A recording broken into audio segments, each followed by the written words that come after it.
Bagian F. Bismillahirrahmanirrahim, halaman 34. Ini masih dalam pembahasan sifat wahdaniyat. Kemarin kita sedang membahas kelompok-kelompok, golongan-golongan orang-orang yang menyimpang pemahamannya dari pemahaman ahli sunnah wal jamaah. Nah, di halaman 34 dijelaskan akidah ahli sunnah wal jamaah itu seperti apa, pemahamannya, keyakinannya, i'tikadnya seperti apa gitu ya. Karena kemarin sudah dijelaskan bahwa di dalam hadis dikatakan umat Islam terpecah menjadi 73 golongan. Kata Nabi, semuanya bakal masuk neraka kecuali satu golongan. Sahabat bertanya, mana yang satu golongan itu? Kata Nabi, yaitu yang mengikuti Quran dan mengikuti hadisku, yaitu golongan ahli sunnah wal jamaah. Nah, berarti kan kita harus tahu pemahaman ahli sunnah wal jamaah itu yang seperti apa. Karena kalau tidak memahami ciri-cirinya, jangan-jangan kita bukan kelompok ahli sunnah, kan begitu ya. Maka penting kita mengetahui pemahaman akidah ahli sunnah wal jamaah itu seperti apa. Ini kemarin sudah kita bahas A, kemarin itu sudah sampai E, sekarang F ya. Kemarin yang A itu semua yang ada di alam jagat raya ini adalah hasil pekerjaan Allah, baik ikhtiari maupun ittirori. Jadi pemahaman ahli sunnah ini juga harus jadi pemahaman kita berarti ya, supaya kita termasuk ahli sunnah juga yang selamat. Jadi kita wajib meyakini semua alam semesta ini, makhluk yang ada semuanya ya, termasuk kita, adalah hasil kerja Allah, gitu ya. Ingat-ingat kemarin wahdaniyat bil af'al. Wahdaniyat bil af'al itu tidak ada yang mempunyai hasil kerja kecuali kerja Allah, gitu ya kemarin ya.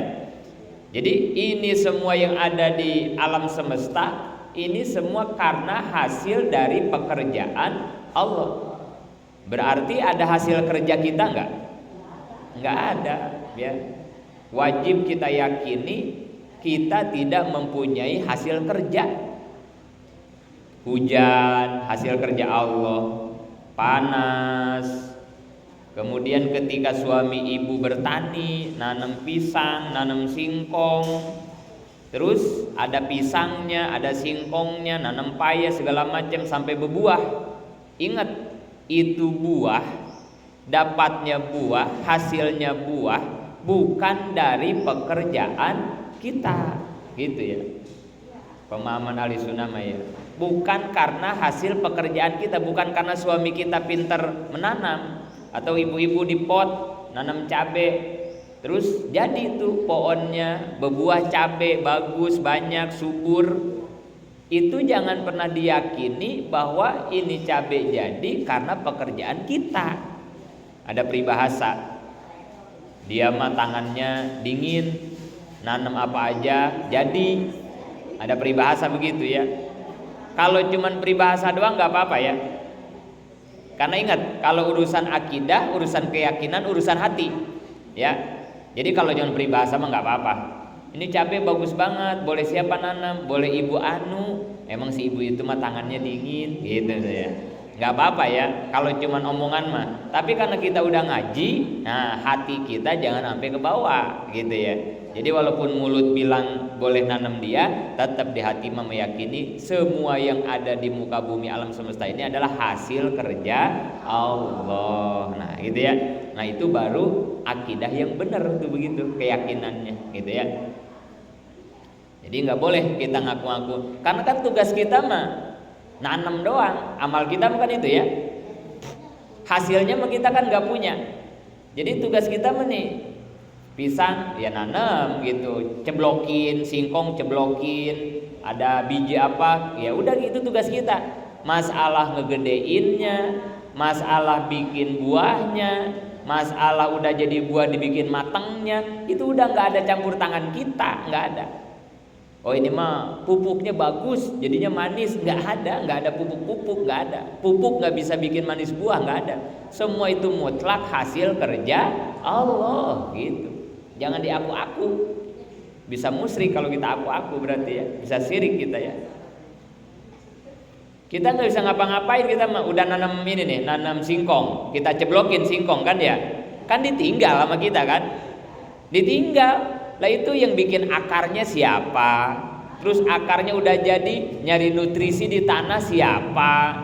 Yang nimbulin singkong di dalamnya siapa? Yang numbuhin daunnya, yang bikin daunnya hijau. Itu ya kalau harus kita mah nggak bakalan bisa ya. Kita mau udah nanam tinggalin aja, kita mau tidur aja di rumah kan gitu ya. Udah 2 bulan aja tinggal nyabut singkong kan begitu ya. Paling kalau yang rajin ke kebun ngoret, ngebersihin rumput gitu doang. Apa kita ikut andil bikin singkongnya warna putih, bawa pewarnanya? Kan enggak ada yang bisa itu, enggak ada. Semua itu adalah hasil kerja Allah. Bikin cabe, coba siapa kita bisa bikin cabe? Itu rasa pedas. Racikan siapa yang bisa bikin cabe jadi pedas? Siapa yang punya racikan semacam itu? Siapa? Cabe macem-macem, ada cabe rawit, ada cabe jablay, ada cabe setan, ada cabe keriting, ada cabe merah, ada bentuknya beda, rasanya beda, warnanya beda. Ya Allah, kalau kita manusia nggak ada yang bisa bikin itu, nggak ada. Makanya tugas kita mah nanam aja, nanam, nyiram, kasih pupuk, itu amal kita, namanya itu amal gitu ya. Amal kita, hasilnya mah adalah milik mutlak, milik Allah. Itu ya. Itu A tuh kemarin. B, adat dan kasab atau kebiasaan dan usaha makhluk hanya kebetulan bersamaan dengan pekerjaan Allah dan tidak mempunyai hasil kerja. Kedua, pemahaman ahli sunnah bahwa ia meyakini adat atau kasab itu usaha kita ya. Adat itu kebiasaan yang terjadi ya. Adat itu kebiasaan yang terjadi adat. Kalau kasab usaha kita, kasab. Itu semua adalah hanya kebetulan bersama dengan pekerjaan Allah. Kemarin udah saya jelasin. Dalam tauhid ada yang boleh bilang kebetulan, ada yang tidak boleh bilang kebetulan. Dalam tauhid di dalam akidah. Kemarin yang nggak boleh bilang kebetulan dalam urusan apa? Alhamdulillah lupa. Jadi dalam tauhid, dalam akidah ada yang boleh bilang kebetulan, ada yang nggak boleh. Yang nggak boleh itu kebetulan dalam takdir. Ya, nggak boleh bilang kebetulan dalam urusan takdir. Kebetulan banget ya kita ketemu nih di pasar Keranggan, padahal nggak janjian, nggak ada kebetulan. Nggak ada kebetulan karena itu mah takdir. Sudah ada tulisannya rapih di Lauh Mahfuz.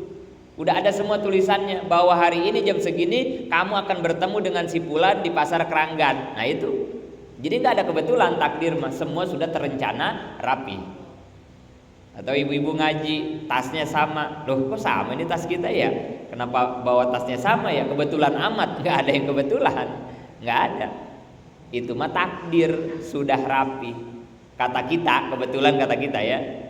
Sebetulnya nggak boleh bilang kebetulan terhadap urusan takdir. Nggak ada, semuanya sudah rapi, terencana, tertulis gitu ya.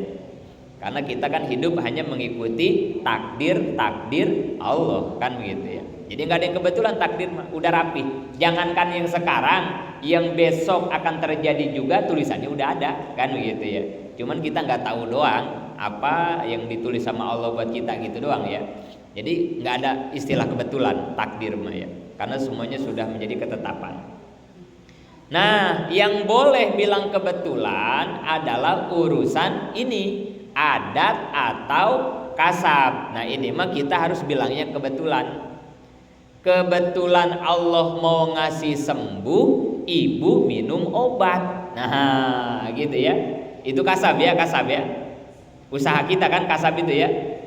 Jadi bukan obat bisa nyembuhin sakit kita, tapi emang Allah mau bikin sembuh, kebetulan kita minum. Nah, itu baru, itu benar nyebut kebetulan begitu teh, gitu ya. Jadi kalau ditanya orang, udah sembuh sakitnya, alhamdulillah, kebetulan Allah ngasih sembuh, saya terus minum obat anu. Nah, gitu ya. Tapi nggak usah juga diomongin itu mah ya, nggak usah juga sih, gitu ya. Karena sekali lagi urusan akidah mah urusan tauhid, urusan iman, urusan hati ya, nggak usah diomong-omong gitu mah ya. Tapi kalau mau diomongin juga nggak terlalu buruk sih itu mah ya.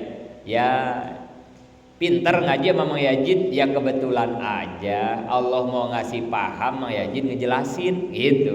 Bukan Mang Yajid yang pinter, bukan. Emang Allah aja mau bikin paham buat ibu-ibu, kebetulan saya ngejelasin gitu ya. Jadi pas saya kencing, kalau kata si Kabayan itu mah ya, pas saya kencing domba mundur. Nah, kan itu ya. Jangan nyalahin saya itu ya. Kebetulan aja saya lagi kencing domba mundur kan itu si Kabayan itu ya. Kenapa ini Kabayan? Domba hamil lagi kan gitu ya. Kata majikan si Kabayan kan begitu. Si Kabayan teh kan ditugasin suruh ngangon kambing. Kambingnya teh beranak mulu gitu ya, beranak mulu. Ini rajin amat beranak, ini kambing Kabayannya kenapa ini? Ya gitu tuh akhirnya mah pas disek-desek teh. Iya juragan, gimana tuh ya? Ini mah nggak disengaja, nggak ada niat katanya gitu kata si Kabayan. Saya lagi kencing, domba mundur katanya begitu. Ah emang si Kabayan itu ya. Aduh, kebetulan itu namanya ya, kebetulan ya. Jadi yang boleh bilang kebetulan mah dalam kasab atau dalam adat. Kalau adat kayak apa kemarin contohnya adat seperti dibakar angus, adatnya kayak begitu ya.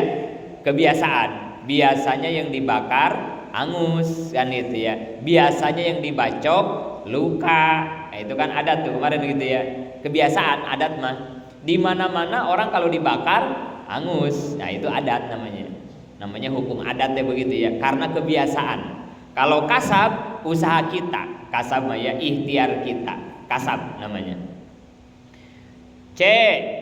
Adat dan kasab sah meleset dari kebiasaan. Ketiga, pemahaman ahli sunnah adalah orang yang meyakini bahwa adat dan kasab itu suka meleset. Meleset itu gagal. Jadi proses adat sama proses kasab mah suka gagal. Itu ya, suka gagal. Yakini itu ya. Namanya urusan kasab sama urusan adat mah ada gagalnya. Gitu ya. Contoh. Memang biasanya kata adat yang dibakar itu hangus, kata adat. Tapi pernah enggak yang dibakar enggak hangus? Pernah enggak? Ada yang dibakar tapi nggak angus, pernah nggak kejadian seperti itu? Siapa? Nabi Ibrahim. Nah itulah adat. Jadi adat mah ada gagalnya. Walaupun memang biasanya mah yang dibakar teh angus, tapi kadang adat mah ada gagalnya. Buktinya Nabi Ibrahim dibakar malah kedinginan, nggak angus. Itulah adat, nggak usah ngaget. Biasanya orang dibacok itu berdarah, terluka, kata adat ya. Tapi orang Banten yang main debus itu kok dibacok nggak mempan. Nah itu begitu adat mah, ada gagalnya adat mah. Biasanya orang kalau habis ngaji pinter, paham. Saya ngaji kagak ngerti-ngerti, biasa itu biasa. Biasa begitu tuh, biasa, nggak usah aneh, biasa aja. Jadi orang yang bertauhid mah melihat orang dibakar angus biasa, melihat orang dibakar tidak angus juga biasa, melihat orang dibakar dibacok luka biasa, dibacok nggak luka juga nggak mempan biasa, minum obat sembuh biasa, ada yang minum obat nggak sembuh juga biasa, setelah ngaji paham biasa, ngaji rajin nggak ngerti-ngerti biasa aja gitu, nggak ada yang aneh. Biasa aja. Nah ini tanda orang kalau udah begitu berarti dia udah bertauhid, berarti tauhidnya udah mantap tuh orang kalau begitu tuh. Kalau udah punya keyakinan begitu, jangan begini, melihat orang ada rampok, ada begal, ditembakin sama polisi nggak mempan, terus kita takjub, wih hebat amat ya. Itu mah tauhidnya masih lemah kayak begitu, masih aneh soalnya ya. Padahal bagi Allah bikin orang hangus gampang, bikin orang dibakar nggak hangus juga sama aja. Buat Allah mah nggak ada bedanya, nggak ada bedanya. Bikin orang pintar dengan ngaji gampang, bikin orang bodoh walaupun rajin ngaji gampang. Buat Allah sama aja, sama aja, gitu ya, nggak ada bedanya ya. Karena adat dan kasab itu suka meleset, suka gagal. Kita wajib meyakini. Jangan kayak kemarin kan orang-orang Pula Sipah mah nggak begitu kan ya. Mereka mau punya keyakinan bahwa semua itu harus ada sebab akibat, kan begitu ya. Bahwa setiap perkara itu karena tobeat, kan begitu ya. Nah, itu kan pemahaman yang menyimpang. Ahli sunnah mah nggak begitu. Ahli sunnah mah pemahamannya nggak begitu. Seperti ini ahli sunnah mah. Adat dan kasab itu suka gagal, sah gagalnya. Ya. D. Adat wajib dihormat dan dilaksanakan sebagai landasan hukum syara. Kemudian walaupun apa yang terjadi itu atas hasil kerja Allah, begitu ya, walaupun begitu ya. Orang sembuh bukan karena minum obat, orang pintar bukan karena belajar, walaupun begitu kan ya, benar kan begitu ya. Karena semua itu adalah atas kehendak Allah. Tapi walaupun seperti itu, tolong proses adat menurut ahli sunnah, proses adat dan proses kasab wajib dihormat, jangan dilanggar. Kan cabai mah nggak bisa bikin sakit perut, misalnya kan begitu ya. Emang benar, cabai nggak bisa bikin sakit perut kita. Atuh tolong pagi-pagi menyerap uduk jangan pakai sambal dulu, gitu.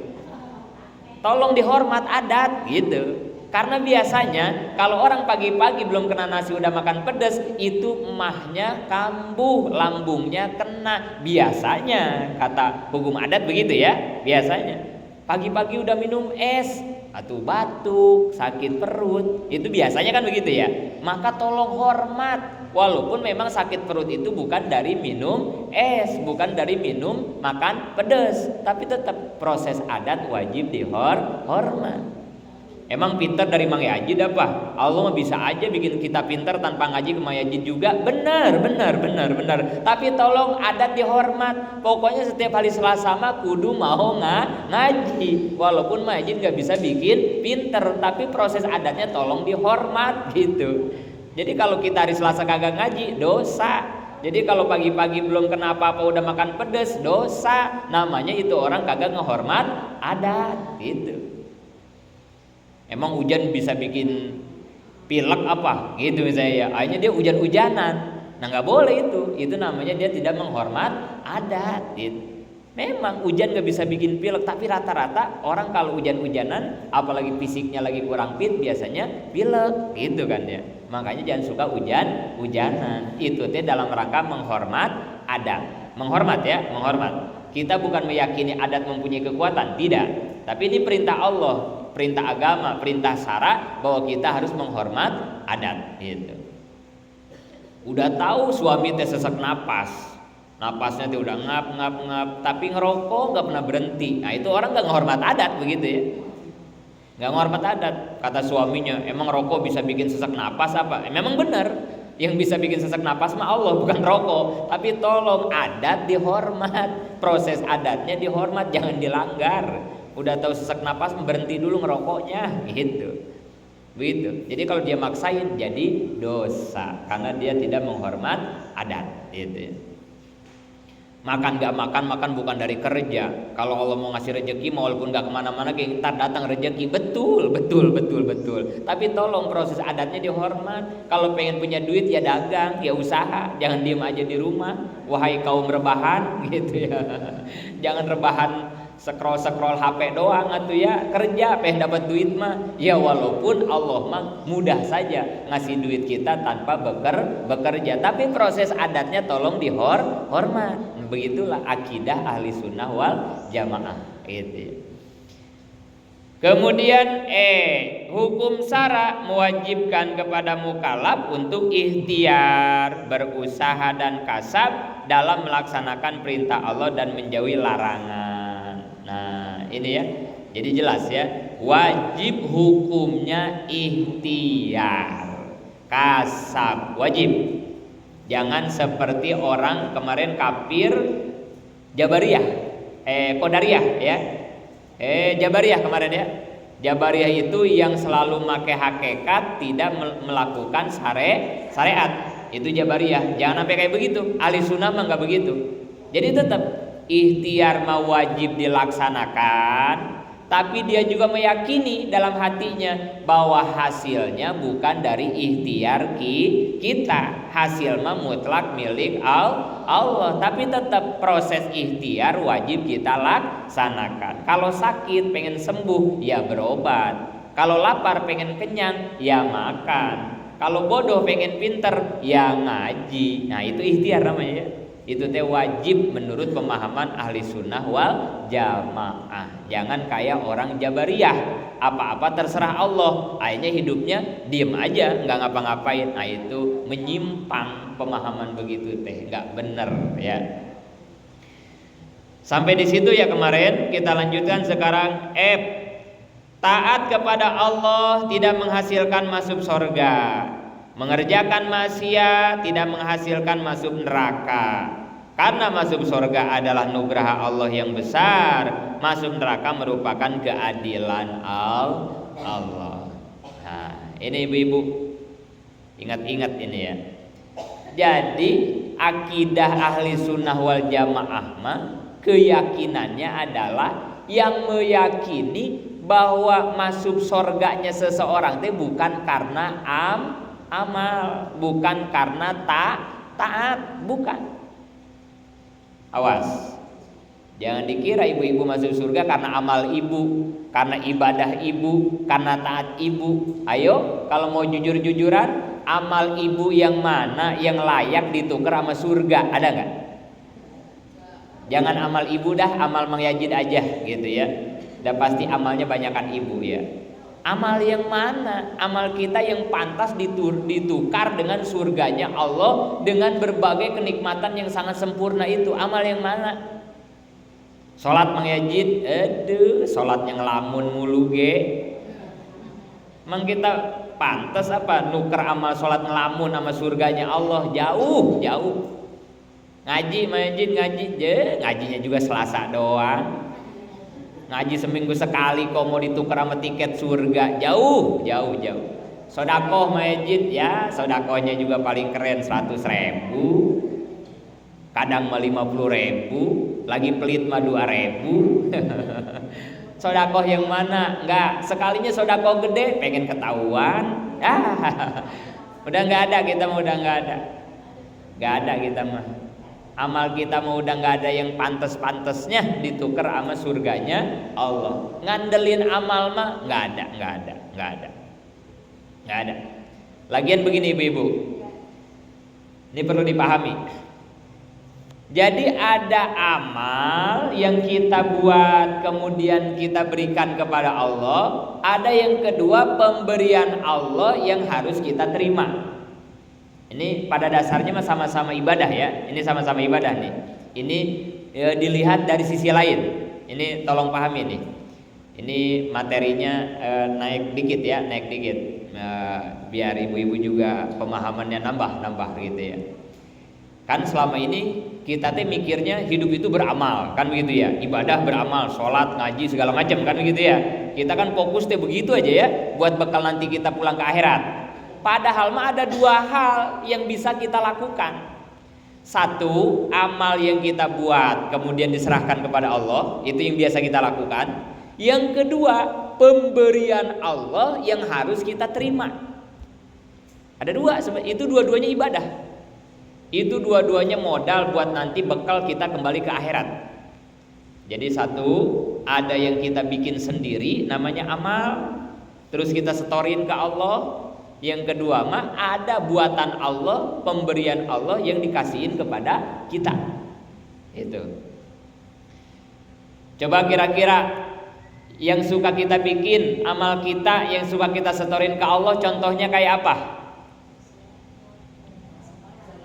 Sholat.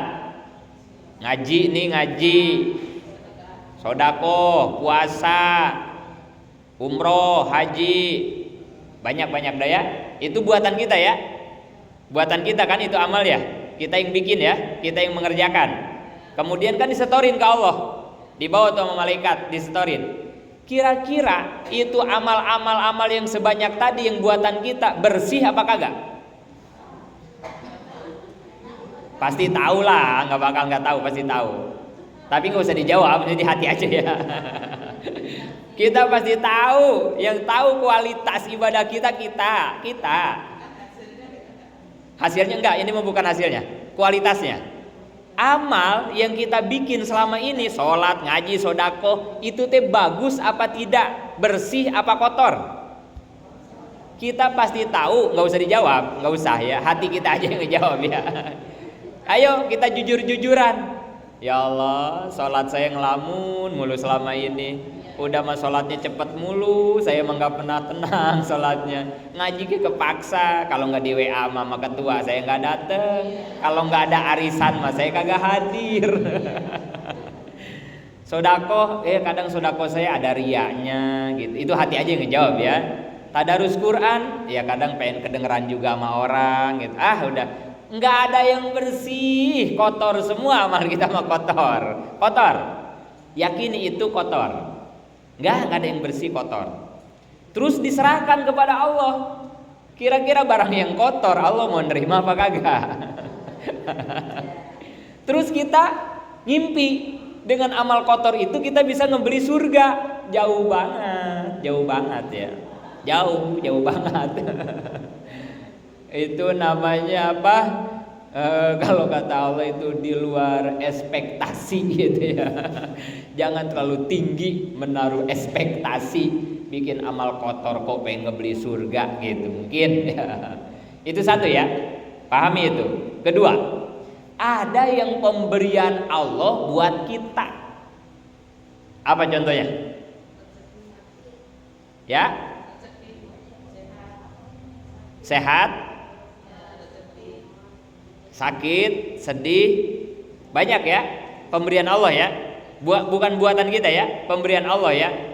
Namanya teh keadaan, pemberian Allah teh. Keadaan itu apa? Takdir. Itu namanya pemberian Allah, takdir, keadaan. Kira-kira kalau pemberian Allah bersih apa kotor? Jangan ragu, bersih banget, orang Allah yang bikin. Itu mah bikinan Allah. Sakit bikinan siapa? Sedih, kagak punya duit, bikinan Allah itu. Miskin bikinan siapa? Allah. Miskin itu miskin, itu namanya keadaan, itu namanya takdir. Suami nggak pulang-pulang, bikinan Allah. Suami galak, bikinan Allah. Anak badar, bikinan Allah. Itu kayak begitu, namanya takdir. Tetangga julid, bikinan Allah. Jamaah pengajian ngomong mulu usil, bikinan Allah. Kalau buat saya nih laki-laki, istri cerewet, bikinan Allah. Itu bikinan Allah itu. Dan itu diyakini, dipastikan 1000% bersih. Itu pasti bersih. Tidak ada bikinan Allah itu yang nggak bagus, nggak ada, bersih. Atau karobi jajil wa kullu pilika jamil. Ya Allah, pemberian Engkau agung dan semua ciptaan Engkau itu bagus. Ya Allah, ada nggak ciptaan Allah yang jelek? Nggak ada. Nah, sampai sini paham? Ada dua. Kemudian pelajaran berikutnya, kira-kira mulai detik ini setelah paham materi yang saya sampaikan barusan, mindset ibu-ibu mau dirubah apa kagak? Terhadap, belum beres nih ngomong, terhadap upaya kita mencari bekal buat balik ke negeri akhirat, ke kampung kita abadi. Kira-kira nih mau tetap merekedeweng, keras kepala, murugul, mengutamakan buatan kita yang kotor terus diserahkan ke Allah, atau kita coba menerima dengan serido-rido dan seilas-ilasnya, dengan selapang-lapang dada pemberian apa yang Allah berikan kepada kita yang sudah dipastikan 1000% bersih. Pilih mana?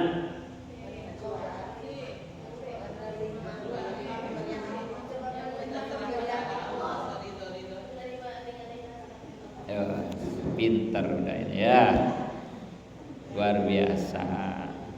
Jadi stop. Sok sibuk bikin amal-amal kotor. Sudah.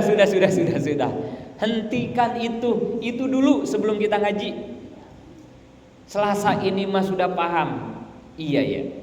Ngapain ngabisin waktu capek-capek membuat amal kotor yang belum tentu Allah nerima. Udah karang mah. Cara berpikir, cara pandang kita robah. Ya Rabb, ya Allah, ya Rabbana, ya Jamil.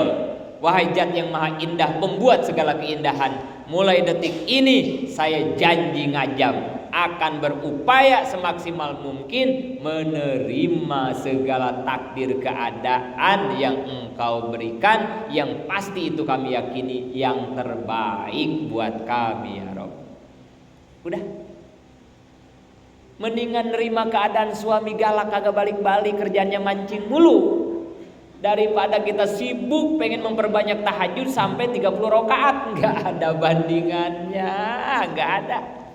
Tahajud ibu 30 rakaat dibandingkan nerima apa adanya suami yang galak, gak mau usaha, mancing mulu, kerjanya minta kopi sama rokok. Itu lebih berharga nilai ibadahnya di hadapan Allah dibanding kita sehari tamat baca Al-Quran, dibanding kita puasa setiap hari gak pernah berhenti, dibanding dengan duha tahajud berpuluh-puluh rakaat. Gak ada bandingannya. Kenapa? Karena pemberian Allah mah pasti bersih, tinggal kitanya nerima apa kagak pemberian itu. Sabar enggak, ikhlas enggak, ridho enggak lah, itu doang. Tapi ketika dikasih pemberian Allah kitanya ngarasula, aral subaha, itu enggak jadi nilai ibadah. Dikasih anak bader, ngeluh mulu, ngomong mulu ke tetangga, nggak jadi nilai ibadah itu. Dikasih kagak punya duit, ya. Dikasih sakit, ya. Dikasih saudara julid, ya sudahlah. Itu yang harus menjadi prioritas kita dalam beribadah mah itu. Jangan salah lagi sekarang. Udah biarin tahajud mah 2 rakaat cukup. 2 rakaat cukup tahajud mah, nggak usah banyak-banyak. Nggak usah. Duha 2 rakaat cukup. Sholat telat-telat dikit cukup, udah nggak apa-apa dah. Ngaji Selasa doang cukup, udah. Nggak apa-apa, udah, nggak usah ditambahin. Udah amal-amal kayak begitu mah segitu udah cukup, udah bagus. Sekarang mah yang harus kita perbaharui, yang harus kita jaga, yang harus kita rubah kualitasnya adalah bagaimana kita menjadi hamba selalu bisa menerima ridho terhadap apa yang Allah berikan kepada kita, bentuk apa saja takdirnya. Karena itulah yang disebut dengan amal ibadah yang terbaik di hadapan Allah, yang pasti diterima. Pasti diterima. Karena di situ mah udah nggak nunggu terima Allah ya, nggak itu ya. Itu mah tinggal Allah begini. Kalau kita sholat mah kan begini ya. Sholat kata Allah, ayo sholat. Udah sholat, aku cek. Kata Allah kan begitu ya. Oh ini sholatnya nggak husu nih, dilempar lagi ke muka kita, kan gitu ya di hadis deh ya. Kalau amal kita nggak ikhlas kan dilemparin lagi ke kita ya, ditolak kan.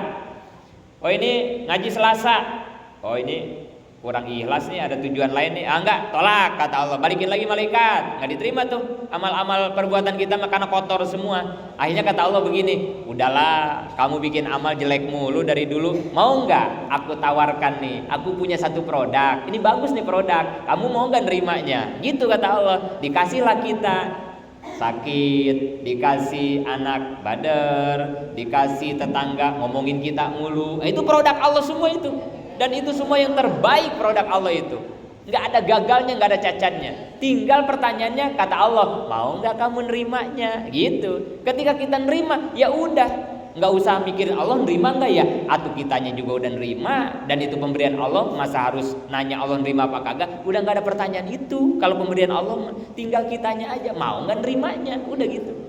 Tapi kalau amal buatan kita, pertanyaannya Allah mau nggak nerimanya, kan begitu ya. Tapi kalau Allah yang bikin, tinggal kita mau nggak nerimanya. Gitu doang ya. Jadi mau capek-capek kita bikin amal nunggu penerimaan Allah, atau lebih baik kita nerima setiap pemberian Allah, kan begitu. Tapi kayaknya makan mendingan udah kita ngandelin amal dari dulu kayak gini-gini aja, kan begitu. Udah mulai sekarang mendingan terima aja lah segala pemberian Allah. Dan tadi ya, atau karobi jajil wa kullu fi'lika jamil. Semua pemberian dan ciptaan Allah itu nggak ada jelek-jeleknya, semuanya bagus karena Allah itu ya jamil, Allah yang maha indah. Bahkan ketika rumahnya kebakaran pun itu pemberian siapa? Rumahnya kebakaran, itu adalah pemberian Allah. Ketika dia melihat musibah sebesar itu pun nggak ingat kemana-mana, yang dia ingat adalah Allah ya jamil. Ngelihat kebakaran teh, ya Allah, gitu. Indah banget ya kalau dikasih hati kayak begini kita ya. Hilang dompet di angkot, itu pemberian Allah itu kan ya. Motor diparkir di depan rumah, cuma ditinggal ngambil piring doang ke dapur hilang, itu pemberian Allah. Pemberian Allah itu. Ayo mau nerima apa enggak, kata Allah kan begitu ya. Ayo gitu. Kalau kamu mau nerima, itu pahalanya luar biasa. Jauh dibanding kamu tahajud, jauh dibanding kamu tadarus Quran, jauh dibanding kamu berbakti kepada suami, jauh kata Allah. Ayo mau enggak nerima nih? Hilang duit 100.000, itu pemberian Allah. Usaha suami sulit banget, anak ngelamar kerja nggak diterima-terima, itu pemberian Allah. Indah semuanya.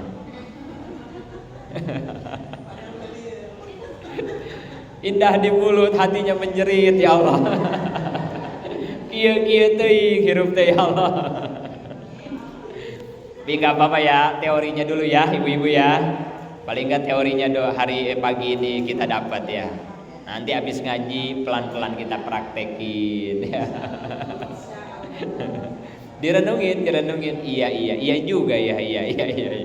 Terus dengan amal kotor itu kita pengen membeli surga, nggak bisa, kata Allah. Ahli sunnah meyakini orang yang masuk surga itu bukan karena amalnya, tapi di situ dikatakan orang masuk surga itu karena nugraha atau rahmat dari Allah. Karena kasih sayang Allah aja kita masuk surga, karena kasih sayang Allah ya. Karena kasih sayang, bukan karena amal kita. Ingat, awas, hati-hati. Nggak ada amal yang mana. Nggak ada. Karena rahmat Allah. Kemudian ketika ada yang masuk neraka, itu pun karena bukan dosa yang dilakukannya, bukan. Contohnya begini nih, masalah masuk neraka, biar kita paham ya. Analoginya begini nih, perumpamannya nih. Kita punya anak badar, dibilangin sama mamanya udah nggak bisa. Akhirnya bilang sama suami kan, sama bapak kita, Pak, udah ibu udah nggak kuat noh, si kakak misalnya gitu ya. Ini bat, udah sama bapak aja. Akhirnya bapaknya turun tangan. Apa kata bapaknya? Kak, sekali lagi kakak melakukan itu, ini bapak nih udah bikin sabetan, udah bikin kurungan tuh di WC gitu ya. Pokoknya kalau kakak begitu lagi bakal dikurung, gak dikasih makan, terus bakal disabat sama bapak. Nah kan itu ya. Ini bapak saking udah jengkelnya nih. Nah begitu si anaknya badar mengulang kembali, dimasukin tuh, dilakukan tuh apa yang diomongin tadi. Itu kira-kira si bapak teh benci apa kagak ke anaknya? Kalau yang enggak mah bagus ya.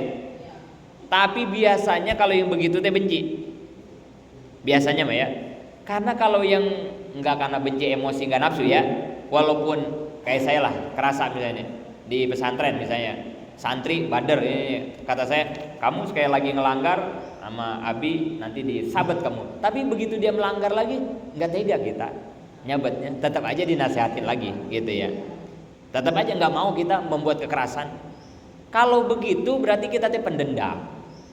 Kalau begitu kita teh emosian. Kata Allah, kamu kalau kagak sholat ke neraka. Kalau kamu membuka aurat ke neraka. Bener, ada yang kagak sholat dikenrakain, ada yang suka ngebuka aurat Allah pendendam kalau begitu. Allah mah nggak begitu, Allah mah Rahman Rahim. Maka ketika ada orang yang dimasukin ke neraka itu bukan karena dosanya, bukan karena kesalahannya, bukan. Itu bentuk keadilan Allah. Adilnya Allah ya. Bukan karena benci ya, enggak, Allah nggak pernah benci kepada hamba, enggak ada. Enggak pernah. Walaupun ada kata-kata benci ya, tapi pada dasarnya Allah itu Maha Rahman, Maha Rahim, Maha Adil, Maha Latif, Maha Lembut. Allah makan. Jadi kalau ada yang dimasukkan ke neraka itu pun karena keadilan Allah, bukan karena dosa yang dilakukan oleh orang tersebut, bukan. Adil kan ya, yang bersalah dihukum, yang berprestasi diapresiasi, adil kan begitu ya. Ini dia nih berprestasi, amalnya bagus, dia diapresiasi dengan masuk surga. Itu pun bukan karena amalnya sebetulnya, karena memang kasih sayang Allah, rahmat kan begitu ya. Begitu ada yang melanggar, kalau enggak Allah hukum, Allah enggak adil dong, kan gitu ya. Makanya ya udah, karena kamu melanggar, ini bukan pelanggaran juga sebetulnya mah, tapi karena bentuk keadilanku saja, karena aku sudah punya undang-undang sebelumnya, maka kamu dimasukkan ke dalam nerakaku, gitu ya. Ya, nah ini pemahaman ahli sunnah wal jamaah. G. Wajib percaya akan janji dan ancaman Allah, bahwa yang mentaati perintah Allah akan masuk surga dan yang mengerjakan maksiat akan masuk neraka. Nah, ini nih akidah ahli sunnah wal jamaah tipis-tipis. Tadi katanya masuk surga bukan karena amal, tadi katanya masuk neraka bukan karena dosa. Tapi di sini kok kita wajib percaya Allah punya ancaman. Kita juga wajib percaya Allah dia punya janji. Gimana sih? Ini tipis-tipis ya akidah ahli sunnah mah. Kayak tadi antara Qadariyah dan Jabariyah. Jabariyah terlalu pakai hakikat, meninggalkan syariat. Jabariyah itu kan kemarin begitu ya. Terlalu menggunakan hakikat, lupa akan syariat. Jabariyah. Kalau Qadariyah sebaliknya, terlalu menggunakan syariat, meninggalkan hakikat. Itu namanya Qadariyah. Ahli sunnah mah di tengah-tengah. Syariat dikerjakan, hakikat juga lempeng kepada Allah. Jadi di tengah-tengah ahli sunnah mah. Makanya dalam hadis dikatakan perumpamaan akidah ahli sunnah itu seperti di dalam tubuh diri kita, di dalam badan kita, di dalam perut kita, di dalam tubuh kita. Ada berapa komponen, ada berapa unsur, ada berapa hal yang ada di dalam tubuh kita, ada berapa?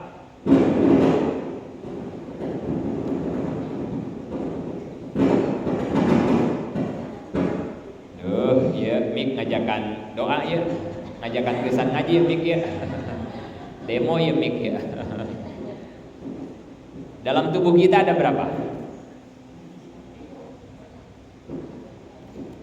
Loba aya naon wae.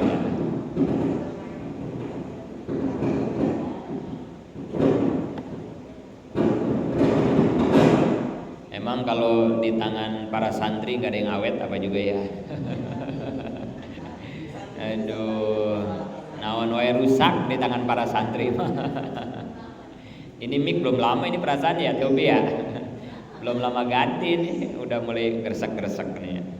Karena yang megangnya tiap hari santri. Kalau cuma dipakai ngaji Selasa mah awet deh. Biasa santri mah. Megang piring pecah, megang mobil baret, itu santri itu ya. Pintu WC pada bolong, itu santri itu ya. Aduh, emang tangannya terbuat dari bor kayaknya santri mah. Dalam tubuh kita ada 3. 1 ada darah, yang kedua ada kotoran. Ya, dalam ini secara global ya, jangan dirinci mah banyak. Ada darah, ada kotoran. Tapi ini yang dimaksud hadis ini untuk para perempuan, atau kalau binatang perempuan juga. Dalam tubuhnya ada 3, ada darah, ada kotoran. Tapi dari tengah-tengah, dari sisi antara darah dan kotoran ada satu lagi yang keluar. Apa? Dari perempuan ya, bukan dari laki-laki nih. Di antara kotoran dan darah yang ada di dalam tubuhnya perempuan itu atau sapi perempuan itu mengeluarkan apa? Bukan. Susu. Ya, air susu ya. Coba tapakuri, renungi, emang posisi air susu di dalam tubuh kita ya, ibu-ibu ya, atau kalau kambing perempuan, sapi perempuan, emang itu posisinya di dalam tubuh emang di mana? Dia itu posisinya antara darah di dalam tubuhnya antara darah dan kotoran, apakah BAB atau air kencing. Itu di tengahnya ada air susu. Seperti itulah kemurnian akidah ahli sunnah wal jamaah. Dihimpit antara pemahaman Qadariyah yang sesat dan di pinggirnya ada pemahaman Jabariyah yang sesat. Di tengah-tengah ada air susu murni yang bisa diminum dan bervitamin luar biasa. Itulah akidah yang menyelamatkan, namanya akidah ahli sunnah wal jamaah. Jadi ibarat susu gitu. Tipis-tipis kan ya pemahamannya ya. Miring dikit jadi Jabariyah, miring dikit jadi Qadariyah. Bisa jadi pula sipah, bisa jadi ahli bid'ah. Itu bedanya tipis-tipis kan ya kemarin ya. Maka kayak begini nih. Tadi katanya masuk surga bukan karena amal, masuk neraka bukan karena dosa. Tapi di sini kita harus percaya bahwa Allah punya janji. Siapa yang taat bakal dimasukin ke surga. Siapa yang maksiat bakal dimasukin ke neraka. Nah ini harus seimbang gitu ya. Harus memang di sisi lain kita meyakini orang yang taat diapresiasi dengan masuk ke dalam surga. Tapi ketika nanti kita masuk ke surga jangan diaku-aku itu masuk surga gara-gara tahajud kita, gara-gara ngaji kita, gara-gara enggak ada. Nah ini indah dan hebatnya pemahaman ahli sunnah wal jamaah. Sopan banget, beretika banget itu ya ahli sunnah. Sakit ahli sunnah mah berobat, karena meyakini berobat itu hukumnya wajib, nyariat itu hukumnya wajib. Orang ahli sunnah nih begitu udah berobat sembuh. Orang ahli sunnah mah tidak meyakini bahwa sembuh itu karena minum obat. Tidak, sembuh itu hakikatnya dari Nah, itu indahnya pemahaman akidah ahli sunnah gitu. Kan kalau udah begitu mah selamat dari pemahaman Qadariyah, selamat dari pemahaman Jabariyah gitu. Puyeng